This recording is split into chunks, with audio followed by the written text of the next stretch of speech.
friends of Cosmic Agency, my name is Gosia. How are you doing today?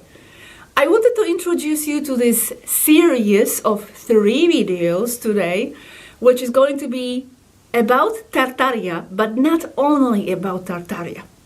It's going to be about history in general and how the history, the human terrestrial history, doesn't fit, and the dates and sequencing of events and chronology of events doesn't fit, it doesn't match, it doesn't correspond. So it's going to be super interesting from that angle. Also, Athena is going to explain why it's not as easy as simply take a ship, since they belong to the Sun Clock Squadron, which is traveling in time elite group, and why it's not as simple as simply take your ship and go somewhere back in time and verify whatever event. That's how erroneously people on Earth think it is, and that's how it works. But it's not as simple, and here Athena and later also Yaski will explain why it's not that simple and not how it works. Now, some of you will ask, why is it that now Athena Swaruu seems to have some information about Tartaria, which, by the way, most of this information is terrestrial information because it is a terrestrial civilization, so a lot of data will be terrestrial. There is some Federation information, but not much, and this is answering the question why before Athena didn't know much about Tartaria and now she seems to have some information. Well, because according to their data and network of information in the Federation database, sometimes the names don't correspond. They have different names for different civilizations, cultures, and of events than what we call them here. So the name here didn't exactly match, didn't ring a bell for Athena Swaruu. Also, as you understand throughout these videos, also the sequencing and placing certain civilizations in a timeline, historical timeline, it doesn't always seem as easy as it seems to people. It's not as straightforward. And sometimes it takes a lot of investigation on their side to actually place a certain event, even certain historical figure, at a certain time, according to Earth terrestrials. So all this is going to be explained as well, how history is just not as what it seems on Earth. Now, in this first video, Athena will be talking about Tartaria and the history, all this that I'm talking about. And then in the second video, she will continue to talk about history, as she will continue to mention Tartaria here and there. And also she will explain how it was that, back in time, so to speak, yes, her and her mom was actually traveling through through old Scotland, where they were witnessing actually the construction of the Hadrian's Wall. And at the same time, they were actually witnessing in France, they were witnessing Renaissance times. How is that possible? These are 2 different historical time periods. Well, strange things are happening apparently with history, and Athena will be explaining this here. And then in the third video, Yaski herself will explain actually what happened with that phenomenon of being able to see something from one time epoch and something else happening at the same time, supposedly from another time epoch. So Yaski will explain this phenomenon and what happened exactly there with Athena Swaruu and her mom. And it's going to be full of interesting stuff, full of interesting information. I'm not going to appear anymore throughout these videos, so just enjoy them all, 3 of them, and then we'll continue to other stuff when we finish. Enjoy, and enjoy the rest of your evening, day, or night. Bye-bye.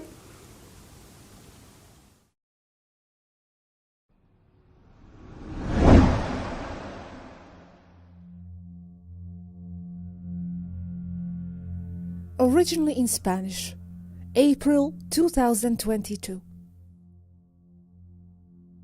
Tina, is there anyone from this ship who has visited those domes in Ukraine or Mount Busegi? I don't have the answer. I'm curious about that. How they connect from Ukraine to Egypt and things like that. I think they even connect to interterrestrial cities in Asia. I know they connect through tunnels, but what are the lighting systems and all that like? Everything is connected from below. Everything or practically everything. You can travel from Rome to Giza, to Busegi, to Ukraine, Crimea, to Angkor Wat, to Nazca, to Area 51, to Dulce and other dumps, without leaving the surface. There and many more places. My goodness. There is a subway network that covers the whole Earth from below. This is not even new.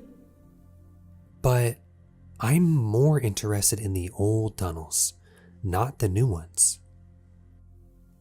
It's just that the tunnels merge between the old and the new, and the reconditioned old and the abandoned old. The Earth is not hollow as such. That is false.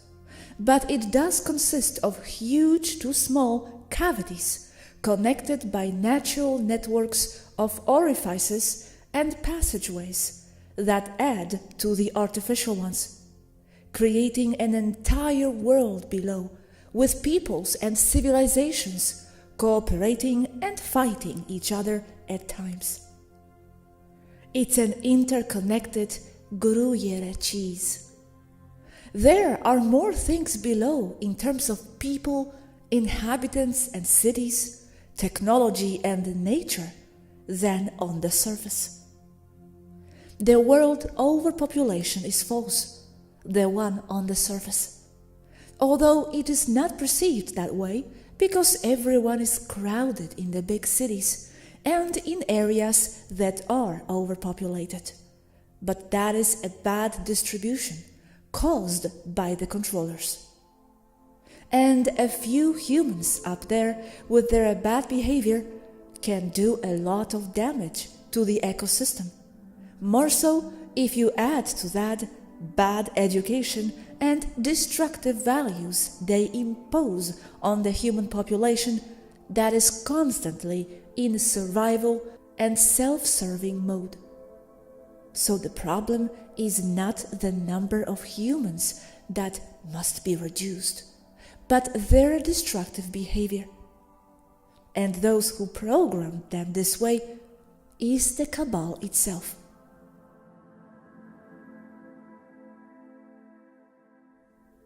The world is not constituted as they are told. No one buys this.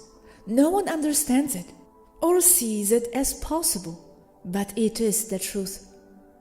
Everything on which humans base themselves, from history, medicine, science, and all that it brings, is manipulated and false. For example, I started to investigate about Tartaria, and it turns out that with other names and with the same one, yes, it existed, and I understand it better now. Not completely, because it is new information for me. But yes, there are non-human records about Tartaria.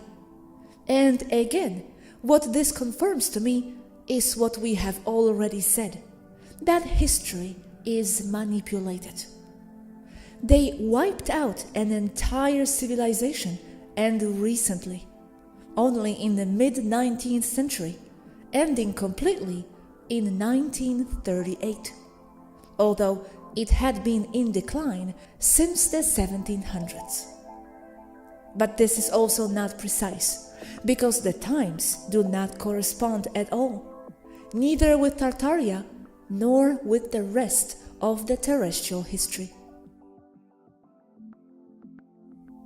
What I have found is that the times do not correspond, but in a much more serious way than just those 300 years that are supposed to have been added to the Julian calendar. Everything seems to be more compact. That is to say that the events of at least 2,000 years ago happened in much less time. I am talking about a few hundred years.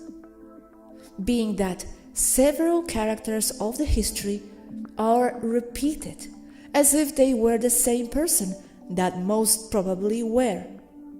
Characters that are mostly no longer known, but who I found thanks to the fact that, investigating, I saw that other terrestrial researchers had already seen similar things, annoyingly similar between Napoleon and Hitler, and between Lincoln and JFK.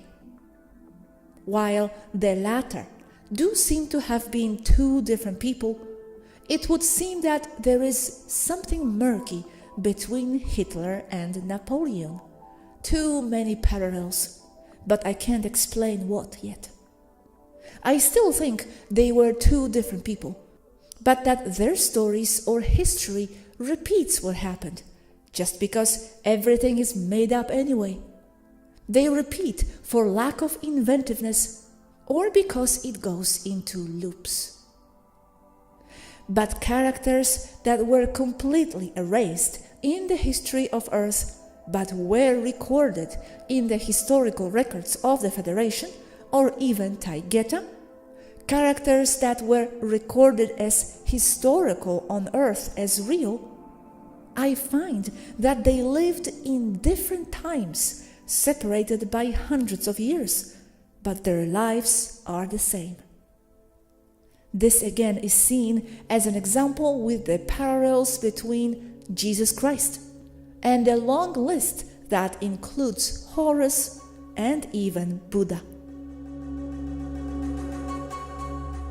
So even though history on Earth is considered well documented, to the extent that historians find sense and linearity and documentation, and more recently even photographs and physical evidence of all kinds to support their official history, that is, the whole gigantic mass of information and data, documents, evidence, and firm arguments in enormous quantities, corroborated by countless sources, even from other cultures that supposedly have had no contact with each other, all pointing in the same direction, which forms the evidence that sustains the historical narrative as real. Even with that in front, there are critical information holes that collapse everything. Unfortunately, such holes are mostly of non-human information, recorded by the Federation outside of Earth, although there are also information holes found on Earth. One of these larger information holes is all about Tartaria.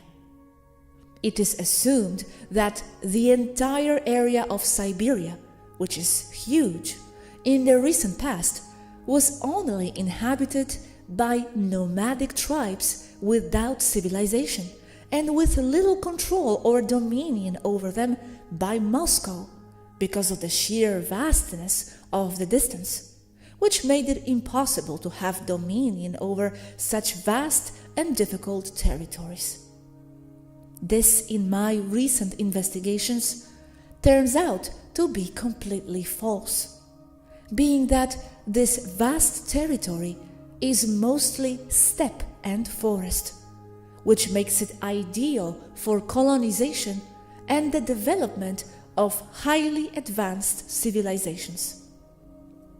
This is where Tartaria comes in, which, according to the evidence I have seen, covered at least from about 1,000 to 2,000 kilometers west of Moscow to the Kamchatka Peninsula, including Upper and Lower Siberia and the Balkan area as far as Kazakhstan and possibly even Afghanistan.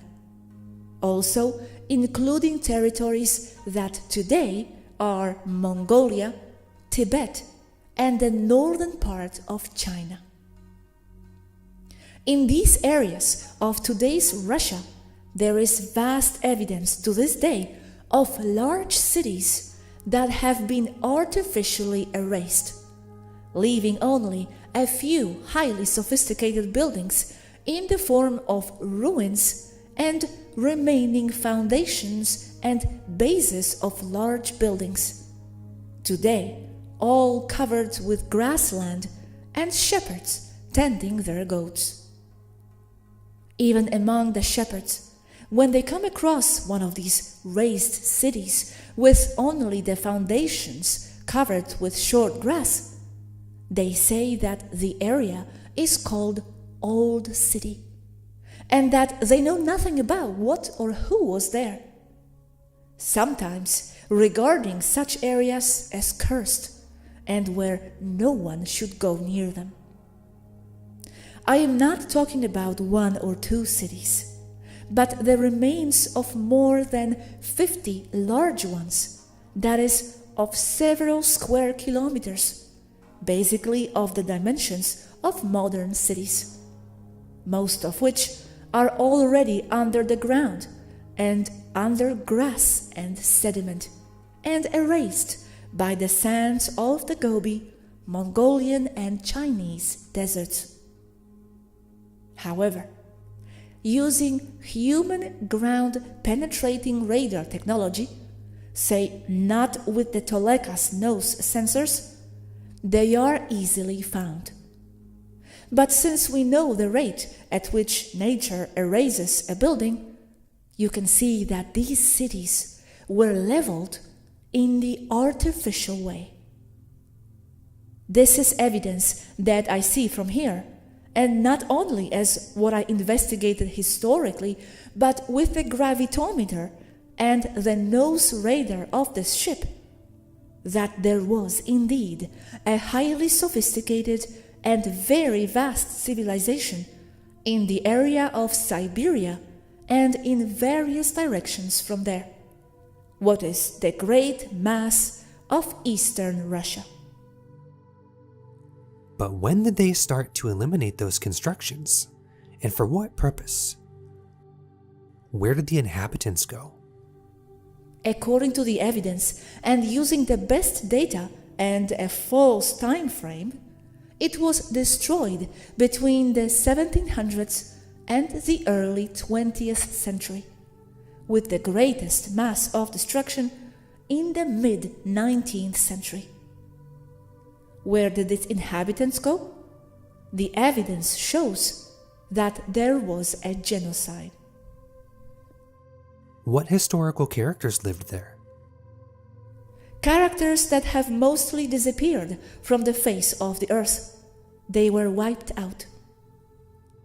Were they Mongolian or Aryan? The evidence I have is that what you call the Mongol race was introduced there artificially and by emigration as population gaps formed as the Tartars were eliminated. These nomadic tribes of the population today called Mongolian have direct connection with 2 points, as a mixture of these 2 points, China and Korea, with evidence of direct emigration from Korea. And how advanced was that civilization? Technologically advanced with 0-point electrical power, but lacking interstellar capability. I still can't be sure what influence they had outside of Earth. Penetrating radar indicates the presence of countless, I speak of hundreds, of pyramids and pyramid remains around the ruins of the large cities detected there, being that the greatest concentration of pyramids is found under the Gobi and northern China, where to this day there are countless ones visible to the naked eye on the surface. But did they have the ability to defend themselves?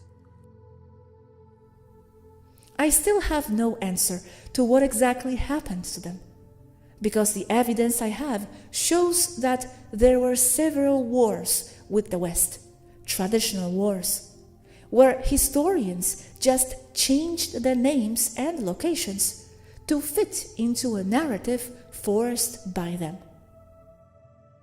Were they white-skinned and blue-eyed? Highly likely, yes, and of very tall stature. Were they giants? On Earth, historians and those who investigate Tartaria do claim that they were giants. It is very likely that they were, although not that super tall. I still don't have conclusive information on this part. Were the Russians the one who swept those cities? It was the Cabal, that I can tell, using historical wars like the Napoleonic ones, but lying about the places and battles. I still don't have that part well specified yet. Now look at this image. I found it on Earth, and it is what Earth researchers claim about Tartaria, but to me it is very revealing.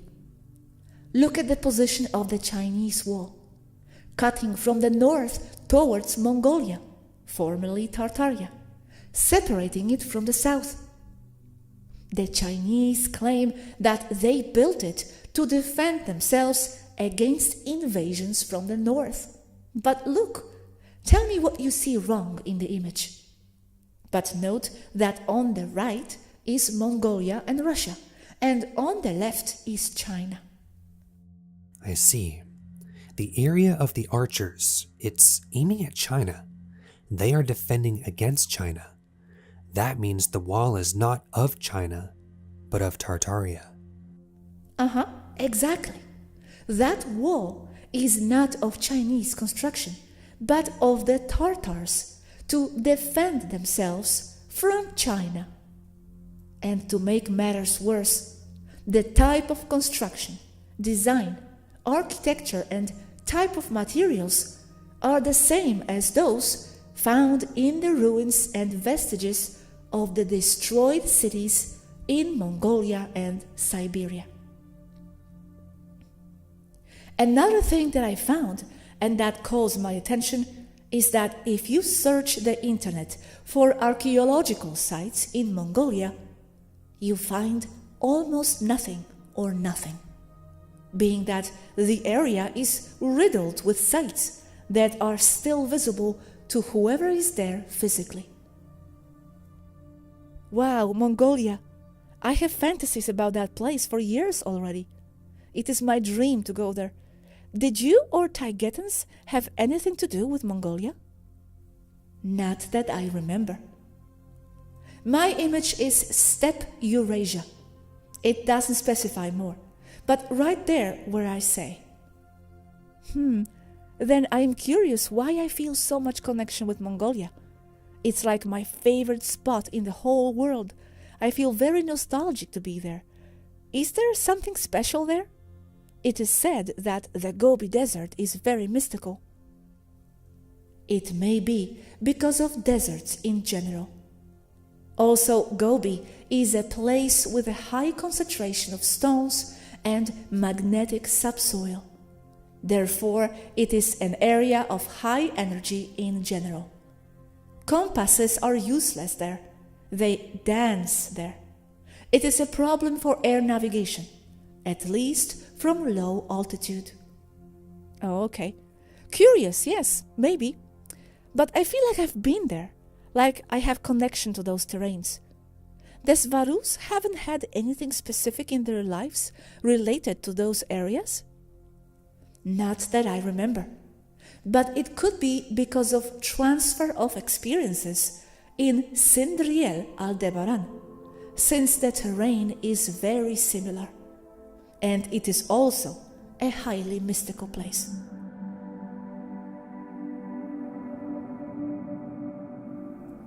They will ask if the Swaroos have traveled to the past and saw that whatever. Okay, yes, some things were seen, not all. Others were not found, most I might add. But it was said or thought before that they were not found because you don't navigate by dates. You navigate by frequencies, with frequency maps, not linear ones. It's not like you punch in a date in the navigation computer and you get there. So to find an event, you must have already made a frequency map. And if you don't have it, you have to go researching and forming your own one. So, for example, if you go to France in 1799, you will be in France with the frequency map, but you don't know what year it is. You just calculate the year as we calculate our age. And it does little good to ask someone on the streets of Paris in 1799, because people were so ignorant and unlettered that they couldn't even tell you where you are, let alone what year they live in. That's interesting. Yes. Because people don't understand that. They think that by traveling back in time and coming back, you can talk about something that happened according to them. Although sometimes, yes, it is found, and yes, it corresponds. That event is taken as a year marker from which to base to calculate the date that corresponds to another event. But it is calculated, and ship crews have always taken it for granted that there it is. But if you question all this, you will see that it is all calculated and not solid facts, therefore prone to countless errors. Errors that ship crews do report, sand clock mostly, that by calculation they don't find what should be happening where they landed. Wow, yes, I would never have thought of that. And curious that you couldn't ask the people there what year it was. They don't know, or they answer you wrong. It could be because they really don't know, or because they are told a year that doesn't correspond to what you think it should be. Another problem is that in the past, they used other calendars that they then calculated and tried to synchronize with the Julian one. So you ask someone on the street in a city in Europe in the 1700s, and they might answer you with a number you don't understand. They moved the calendars many times, not just once. And I'm talking about the Julian one, not to mention the other systems. So it all results in a confusing soup where the outcome is that historical events do not correspond to what they tell you in the history books. I don't care how well documented they are. They don't correspond. It all seems synchronized and planted there as historical evidence to fit a narrative. Tartaria is a very good example of this. They erased that civilization because it doesn't fit or correspond to the narrative. I mean, what many say seems to be true. That is evidence of a reset of humanity, and in a very recent times, 19th and 20th century, as recent as that, less than 100 years ago. But this is all a job of going about connecting the dots, because other terrestrial researchers on Tartaria report that there was a boom or a huge number of orphans between the 1830s and 1940s. I have seen pictures of rows and rows of children in galleys. Children who they later say were given new identities, but then disappeared. They say they were melted into the general population. But this smells fishy to me, because I feel that by logic, they ended up under the earth, in tunnels, at the service of the human and non-human cabal. They look like vestiges of a strange emigration from cities and countries that simply do not exist. That is to say, Tartaria. There is very little about thousands of refugee children between 1830 and 1940. But researching, I did find some things. It's just that I didn't document everything because sometimes I don't know if it's relevant or not, since I end up connecting the dots in my mind afterwards, and I don't know where I saw what detail. Because to find something, I have to look at a huge volume of junk information and discard it with my mind. And which region was it? You mentioned above, I think, but I haven't read it yet. Europe, all of it, but with evidence that in America as well. I heard that many trains of those children arrived in Germany. They were shipped to Antarctica. I don't know where I read it, but they were in trains with a lot of white and blonde people, and nobody knew where they were coming from. Super long convoys headed for Germany, 1940. That fits directly with what I'm telling you. I give you the fact, big cities, the size of modern ones destroyed in central Russia around the beginning of the 20th century, and you tell me trains full of young white people in the same time frame. The pieces fit. It seems they didn't kill the young people. They needed them as slaves. It seems so, yes, exactly. They disappeared underground, most likely, at least most of them, leaving out a few to cover up appearances. Map, very hard to find, of nuclear bomb test detonations in the Soviet Union. I am going somewhere with it. Connecting the dots, the detonations were not in one remote location. They were scattered all over Russia. They are called atomic tests, but they put them everywhere seemingly in disarray. Most were subterranean tests.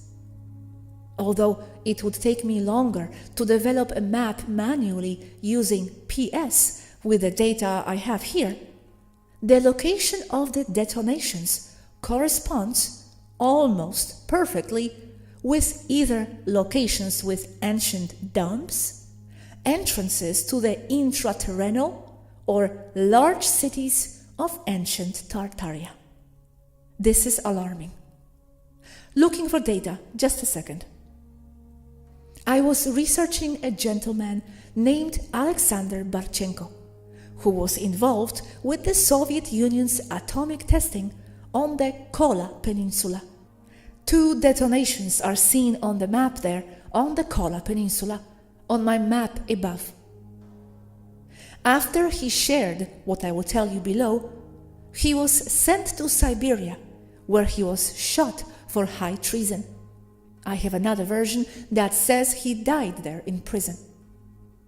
He claims that subterranean detonations were being made with bombs designed to produce downward shockwaves, and that the bombs were compressed energy, direct translation from Russian, and not atomic, and that they were to destroy an enemy of Russia hidden in deep caverns. So if Barchenko is right, we do not have to conclude that it was happening only in the Kola Peninsula, but in the whole of Tartaria, which leads me to conclude circumstantially that the survivors of extermination wars against the Tartarians went underground, where their civilization already had facilities. The correspondence of the archaeological sites plus the sites of ancient dumps suggests that they were not test detonations, but were indeed attacks against intraterrestrials. I can transfer the same to nuclear testing in New Mexico in the USA. simply because it is one of the points with the most non-human basis, new and old, on American soil. Which makes me think that it would not be an appropriate place for underground detonation testing.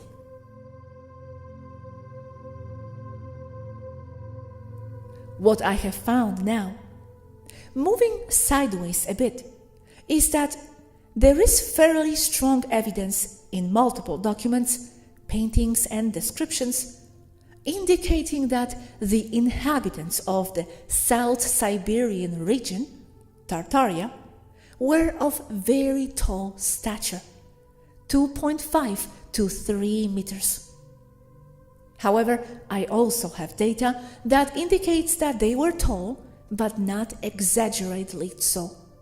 More like Taigetan males that are on average about 2 meters, but can reach 2.6 meters tall. One of the data comes from the descriptions of Marco Polo, who says that he was in the presence of a local sheik or king, part of Greater Tartaria, who was very tall and who offered him gold in exchange for something unspecified. There is an engraving of that, an ancient image.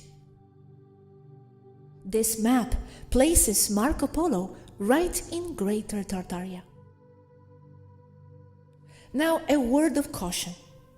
While some of those researching Tartaria use this as proof that they were giants in the past, these images of Sumer should not be taken literally, because knowing the mentality of the time, an attribute or main attributes of the person they represent were captured in an engraving or image. An example of this are the people with animal heads in Egypt. So there is the very valid interpretation that the Sumerian king represented there may not have been that big or tall, but that his greatness as a king, importance or majesty, is being represented graphically with a larger size.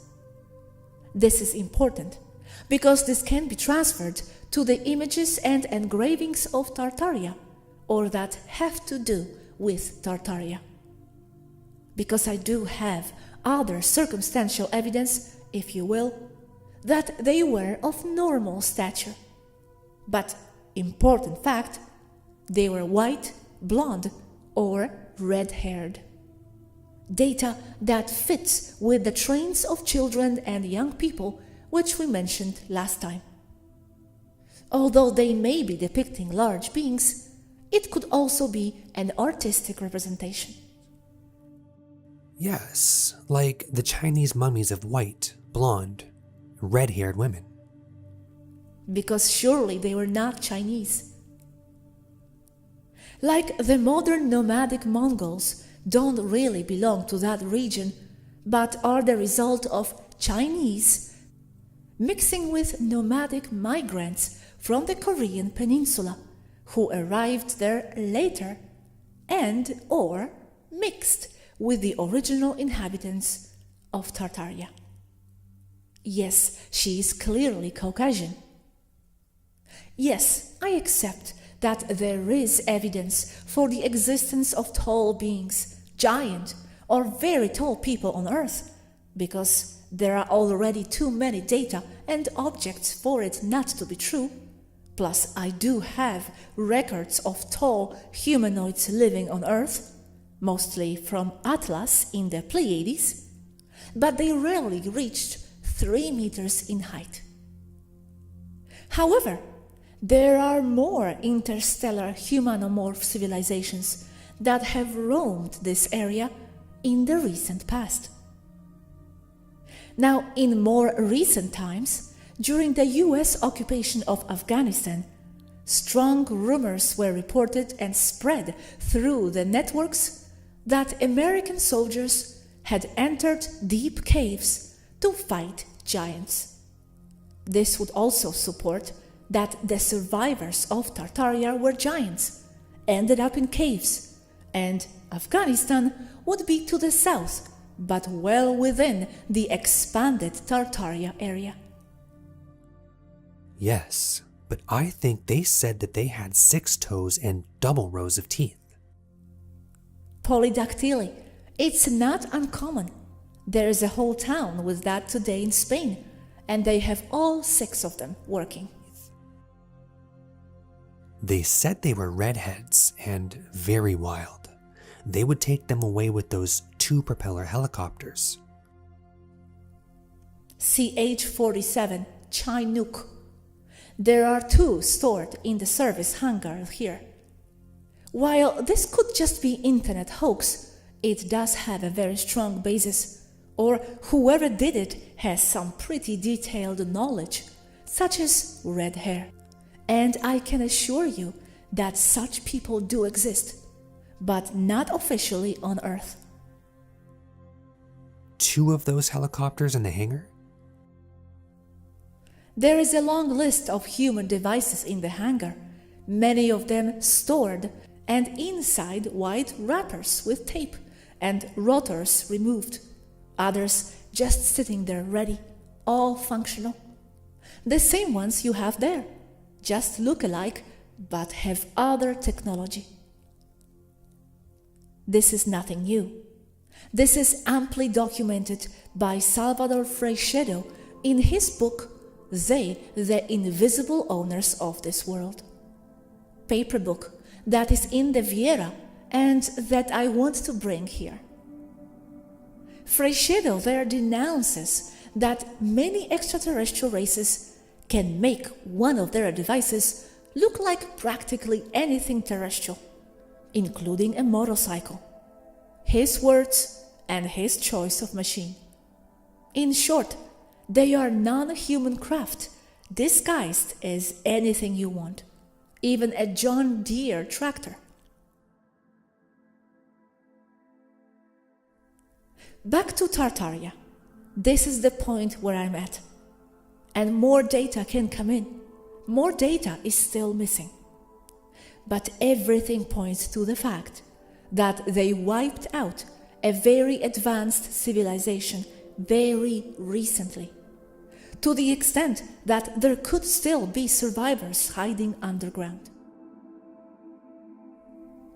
I should also say that there are mountains that are actually cities, or have cities inside, and have moving parts or large posts that guard them.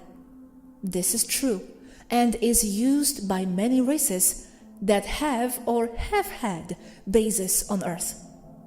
The best known of these kinds of dumps that are shallow or no depth is the Dulce Mesa, which is hollow and has a base inside, New Mexico.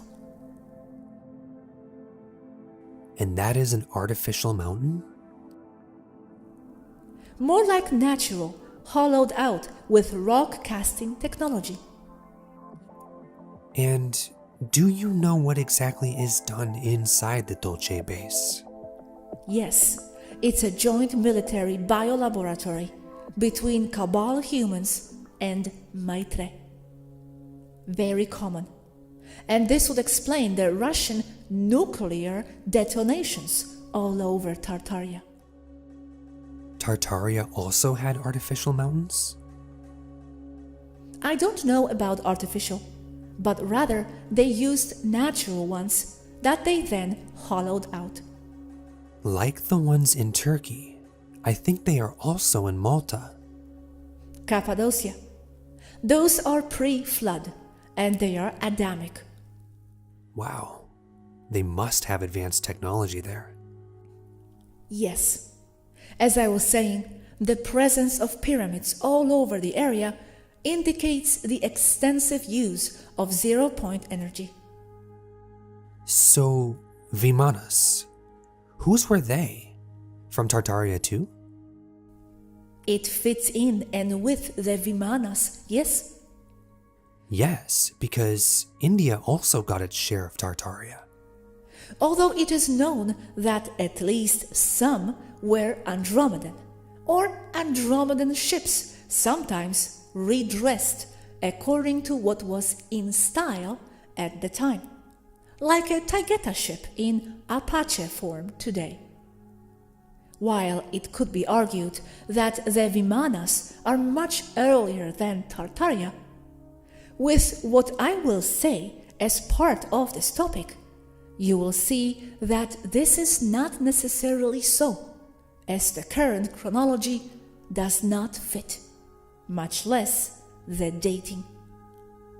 I will also explain why the time travels support that something is not right with the official chronology, and why, in spite of such travels, the dates do not correspond.